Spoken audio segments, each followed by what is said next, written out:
তুমি আয়নায় নিজেকে দেখো আর ভাবো এই মুখটাই তুমি।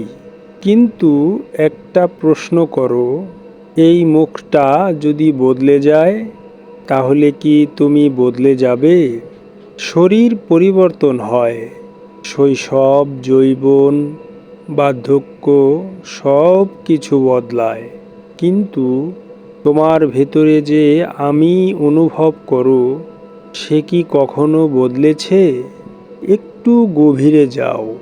চোখ দিয়ে তুমি দুনিয়াকে দেখছো, কিন্তু সেই দেখা কে দেখছে? মন চিন্তা করছে, কিন্তু সেই চিন্তাকে কে লক্ষ্য করছে? এই যে একজন দর্শক তোমার ভেতরে আছে, যে চুপচাপ সব কিছু দেখছে, সেই হচ্ছে আসল তুমি।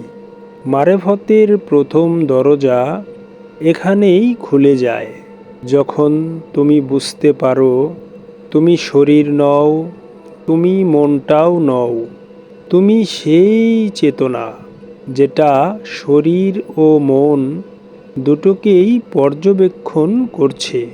এখানেই একটা বিশাল পরিবর্তন ঘটে।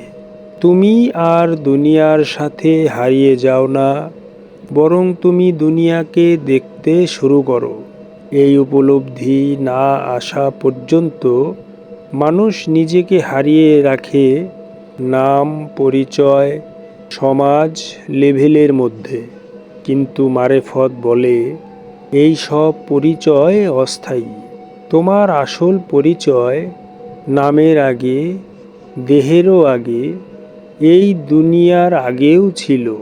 আর এই সত্যটা যখন হৃদয়ে জাগে, তখন মানুষ প্রথমবারের মতো জেগে ওঠে। এটা কোনো বইয়ের জ্ঞান নয়, এটা অনুভবের বিষয়। তুমি যদি এক মুহূর্তের জন্যেও নিজের ভেতরের সেই দর্শককে ধরতে পারো, তাহলে বুঝে যাবে তুমি কখনো হারাওনি। তুমি শুধু ভুলে গিয়েছিলে তুমি কে। এই ভুল ভাঙার নামই মারেফতের শুরু।